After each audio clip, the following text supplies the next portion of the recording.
Yo, j'espère que vous allez bien et aujourd'hui on va parler de la marque Fils. Ok, Fila. Excusez-moi, pendant très longtemps, moi-même j'ai cru que ça c'était un S et pas un A. Excuse-moi. Fila est une marque très célèbre puisqu'elle a plus de 100 ans d'existence. Elle a été créée en 1911 en Italie par deux frères, Fila. Leur but c'était de combiner le luxe, l'art et l'utilité. Donc pour l'utilité c'était des vêtements de sport, ok.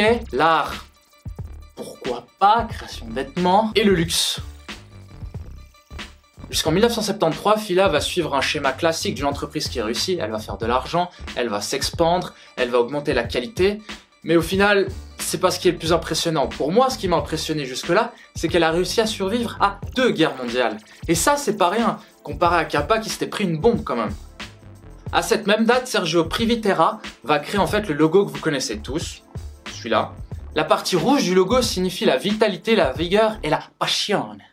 Tandis que la partie bleue représente la fiabilité et le sérieux.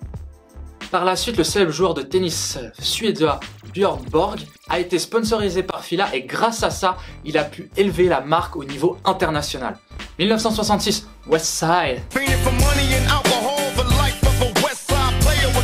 Un moment glorieux pour Fila puisque tout simplement Tupac Shakur va porter une paire de Grand Isle 2 sur la pochette de son album All Eyes on Me.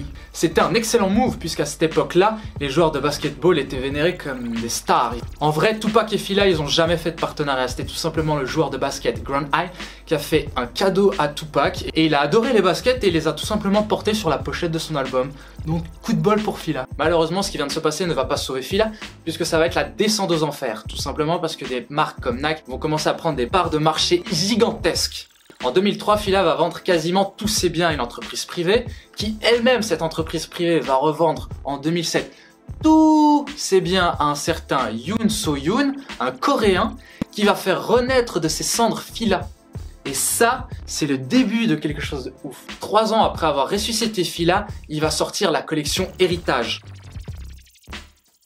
Et c'est le moment où une certaine niche de personnes va être créée, celles qui aiment le rétro, les baskets. Et c'est pour ça qu'à ce moment-là, ils vont ressortir une édition de la fameuse Grand Isle. Yoon So-yoon va remarquer quelque chose de très important en 2014. Que la plupart des jeunes de cette génération vont commencer à apprécier beaucoup plus de choses et qui vont aussi avoir beaucoup plus d'argent.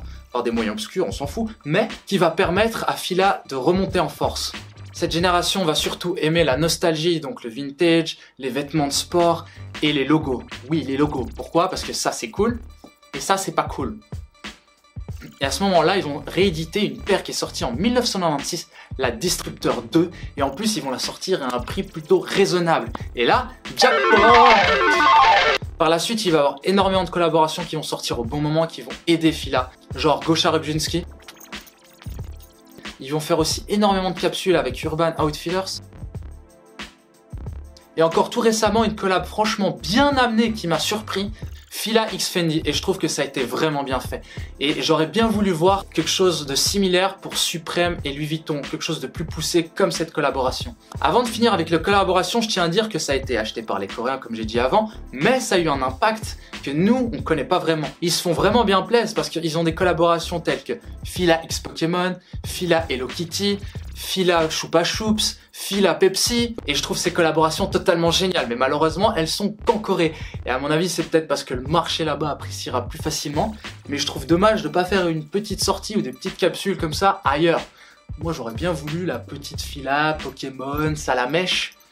Au final, je trouve que Fila n'a rien vraiment créé ces dernières années, mais ils ont plutôt donné ce que le public attendait. Et je trouve que Fila est une bonne alternative au porte-monnaie pour ceux qui peuvent pas se permettre des trucs un peu plus chers. C'est une marque qui a su bien rebondir et je pense qu'elle a encore de belles années devant elle. Voilà, cette vidéo est terminée, j'espère que tu es resté jusqu'à la fin. Si tu trouves intéressant, n'hésite pas à partager, liker, commenter sur une autre marque, sur qu'est-ce que tu penses de Fila, etc.